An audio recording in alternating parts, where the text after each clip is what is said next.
Hello दोस्तों, नमस्कार। SM किसी चैनल में मैं आप सभी लोगों का दिल से बहुत बहुत स्वागत करता हूं। सो दोस्तों, इस वीडियो में हम लोग कवर करने वाले 4 से 3 इंपॉर्टेंट पॉइंट्स। तो चलिए स्टार्ट कर लेते हैं। सबसे पहले तो नो डाउट आईपीओ की अगर हम लोग बात करेंगे, हर कोई बार बार पेज को रिफ्रेश करके हुए यहाँ पे देखने को मिल रहा है कि बजाज हाउसिंग का जो आईपीओ है उसका अलॉटमेंट का तारीख तो आज ही दिया है। ठीक है, सो क्या आज ही आएगा या फिर कल आएगा, ये एक देखने वाली बात यहाँ पे ज़रूर होगी। बट फिलहाल हम लोग फोकस करेंगे दोस्तों यहाँ पे लेटेस्ट जीएमपी यहाँ पे क्या चल रहा है करके, जो कि पब्लिक डोमेन में इंफॉर्मेशन अवेलेबल है, उस हिसाब से मैं आप लोगों को यहाँ पे बता रहा हूँ। सो आप देख सकते हैं पीएनजी की अगर हम लोग बात करेंगे, पीएनजी ज्वेलर्स की, तो काफ़ी अच्छा जीएमपी नज़र आ रहा है। आप चेक कर सकते हो, लगभग 70% मतलब 70% के आसपास जाते हुए देखने को मिला है। बीच में 40 था, फिर 50 हुआ। काफ़ी अच्छा परफॉर्मेंस देखने को मिला है।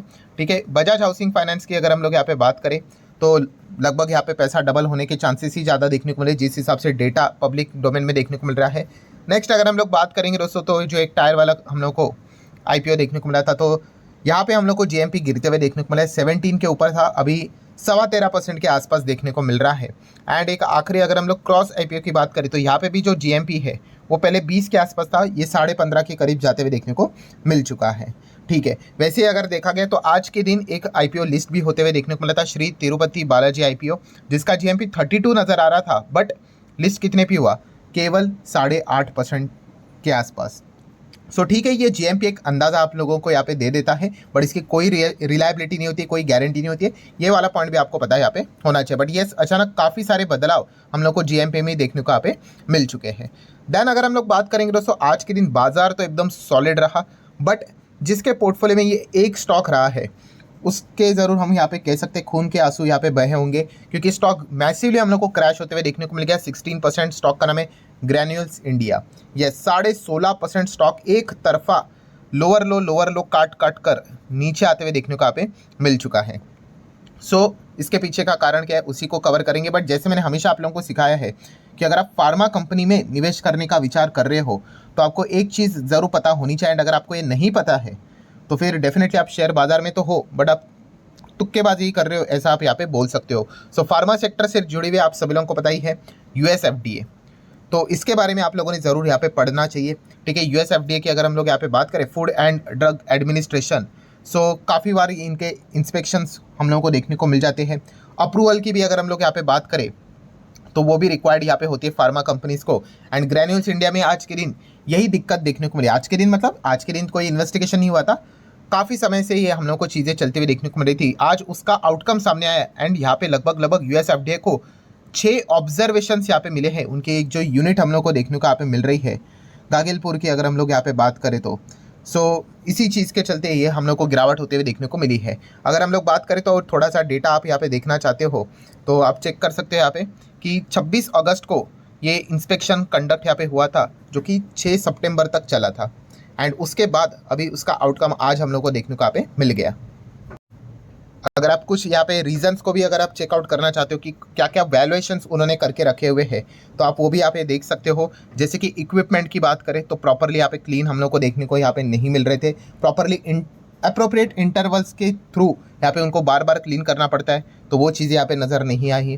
देन उसी के साथ साथ मल्टीपल फेलियर्स हम लोग को देखने को यहाँ पे मिल गए। ठीक है, रिव्यूज़ से रिलेटेड अगर हम लोग यहाँ पे बात करें तो देन कुछ डिस्क्रिपेंसीज फाइंड की गई थी, तो उससे रिलेटेड प्रॉपरली एक्सप्लेनेशंस भी देखने को यहाँ पे नहीं मिला। देन ये एक बहुत ही हम कह सकते डेंजरस पॉइंट कि इसके पहले भी यूएसएफडीए की जब विजिट्स यहाँ पे हुए थे, इंस्पेक्शन हुआ था, तो कुछ दिक्कतें पाई गई थी 2023 में। वही वापस यहाँ पे चीज़ें रिपीट होते हुए देखने को मिल रही है, मतलब अभी तक सुधरे नहीं है, आप ऐसा भी यहाँ पे कह सकते हैं पुराने ऑब्जर्वेशन के चलते। ठीक है, देन आपके वैसे और भी बहुत सारे डिस्क्रिपेंसीज यहाँ पे मिल जाएंगे जो कि आप देख सकते हो। कुछ तो क्वालिटी कंट्रोल यूनिट की अगर हम लोग बात करें प्रॉपरली फॉलो होते हुए देखने को यहाँ पे नहीं मिल रहा है। एंड उसी के साथ साथ कुछ और भी प्रोसेस ऑफ मटेरियल भी अगर हम लोग यहाँ पे बात करें commonly perform during the routine manufacturing, वो भी एडिक्वेट नज़र यहाँ पे नहीं आ रहा है। राइटिंग प्रोसीजर की बात करें प्रॉपरली फॉलो नहीं हो रहा है। बिल्डिंग फैसिलिटीज़ की बात करें वो भी प्रॉपरली मेंटेन नहीं हो रहा है। सो जैसे कि अगर देखा कि ये 6 ऑब्जर्वेशंस पाए गए हैं, तो यूएसएफडीए की बात करें दोस्तों तो इनके ऊपर काफ़ी भारी रेस्ट्रिक्शन अभी हम लोग को भविष्य में देखने को मिल सकता है। एंड इसी चीज़ के चलते मतलब क्या होगा, बिजनेस इंपैक्ट होगा, कंपनी के रेवेन्यू गिरेंगे। अगर रेवेन्यू गिर गया ये तो फर्स्ट स्टेप ही हो गया ना, टॉप लाइन ही हो गया, तो ऑटोमेटिकली आपका बॉटम लाइन तो खराब होने के चांसेस तो 99% यहाँ पे बढ़ ही जाते हैं। आप एक्सपेंस कंट्रोल करके कितना बचा लोगे, तो ये दिक्कत देखने को मिल जाती है। बाजार इसी चीज़ को एडवांस में फैक्टरिंग यहाँ पे कर लेता है, इसी का रिजल्ट है कि ये 16.5% हम लोग को डाउन देखने को मिल चुका है। सो एक पॉइंट आपको जरूर पता होना चाहिए, अगर आप फार्मा कंपनीज में जा रहे हो तो येस एफडीए से रिलेटेड आप लोगों ने जानकारी जरूर यहाँ पे लेनी चाहिए। आगे बढ़ते हैं दोस्तों येस बैंक से रिलेटेड, तो येस बैंक की बात करेंगे। नंबर ऑफ शेयर होल्डिंग्स की बात करें तो येस बैंक, वोडाफोन आइडिया, इसमें काफ़ी हायर लेवल पे हम लोग को नंबर ऑफ शेयर होल्डर्स देखने को मिल जाते हैं। अगर मैं रिटेल इन्वेस्टर भी बोल दूं तो शायद से वो डेटा के हिसाब से वो गलत नहीं रहेगा। तो येस बैंक की अगर बात करें तो इतिहास तो आपको बताया, राणा कपूर के कंट्रोल में पहले बैंक हुआ करती थी, फिर बाद में कुछ तो गड़बड़ी पाई गई, फिर आरबीआई की एंट्री हो गई, फिर उसके बाद इंस्पेक्शन किया गया, ऑडिट किया गया रवनीत गिल के मैनेजमेंट के अंदर, एंड उसके बाद हम लोगों ने देखा कि स्टॉक जोरदार क्रैश हुआ। ठीक है, पहले तो यहाँ पे क्रैश हुआ, आप देख सकते हो, तब आरबीआई ने राणा कपूर को किनारे किया और खुद रवनीत गिल को बुलाकर यहाँ पे क्या कर दिया, उनके अंडर ऑडिट कंडक्ट करवा लिया। तब तक तो सारी चीज़ें नॉर्मल चल रही थी, स्टॉक वापस यहाँ पे कमबैक यहाँ पे कर लिया था 50-60%।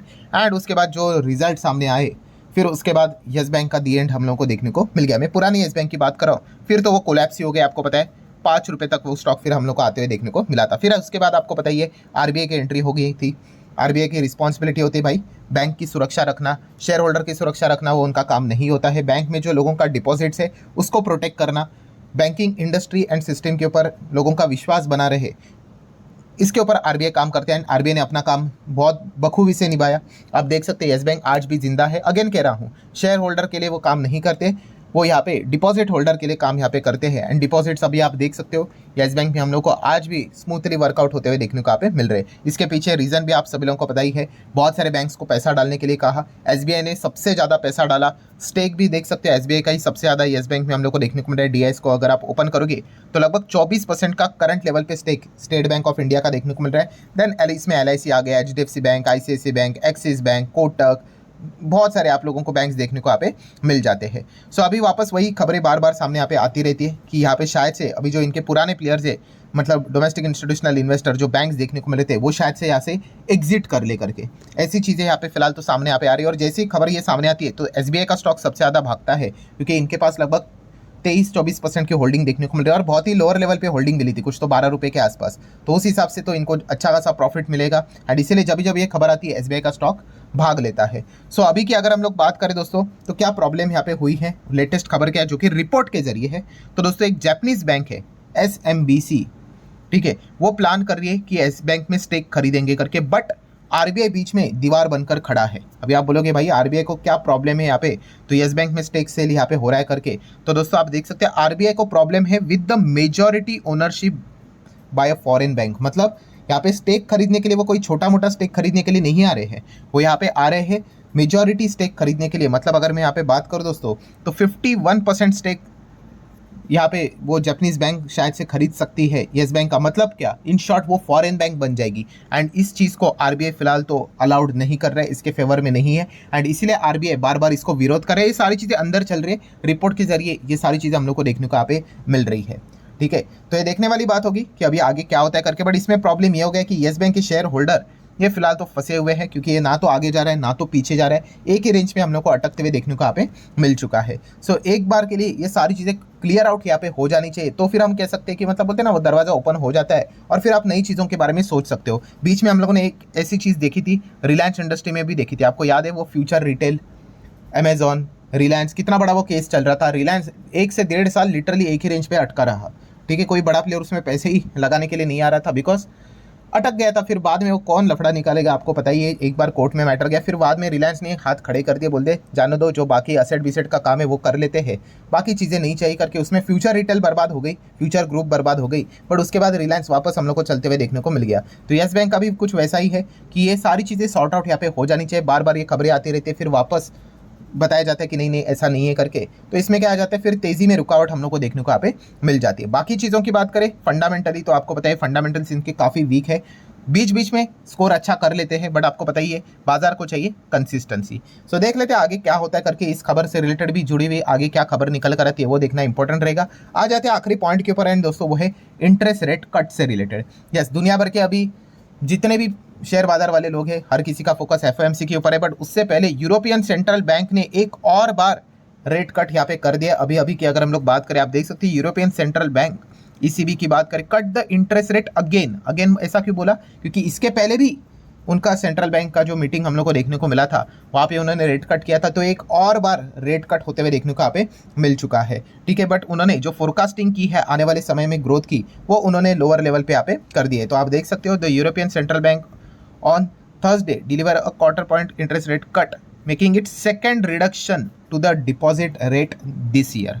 ठीक है। तो इस सेकेंड टाइम हम लोग को होते हुए देखने को मिल चुका है। अभी आगे क्या होगा तो आप सभी लोगों को पता ही है, एफओएमसी की ओर फोकस ज़्यादा रहेगा। 25 बेसिस पॉइंट का रेट कट देखने को, एंड ग्रोथ की बात करें जीडीपी के प्रोजेक्शन की, तो 10 बेसिस पॉइंट से हम लोग को कम होते हुए देखने को यहाँ पे मिल चुकी है। सो एफओएमसी आगे क्या करेगा ये अगले हफ्ते ही पता चलेगा। उसके बाद हमारे आरबीआई के ऊपर भी फोकस चला जाएगा, बिकॉज आरबीआई के इन्फ्लेशन की अगर हम लोग बात करें, हमारा इन्फ्लेशन की बात करें तो डेटा काफ़ी अच्छा आया है। मैंने पूरा कैलकुलेशन करके आपको बता दिया कि कैसे हम लोग आरबीआई का जो प्रोजेक्शन है उसी के कंट्रोल में ही रहने के चांसेस 99.99999% हम लोग को देखने को मिल रहे हैं।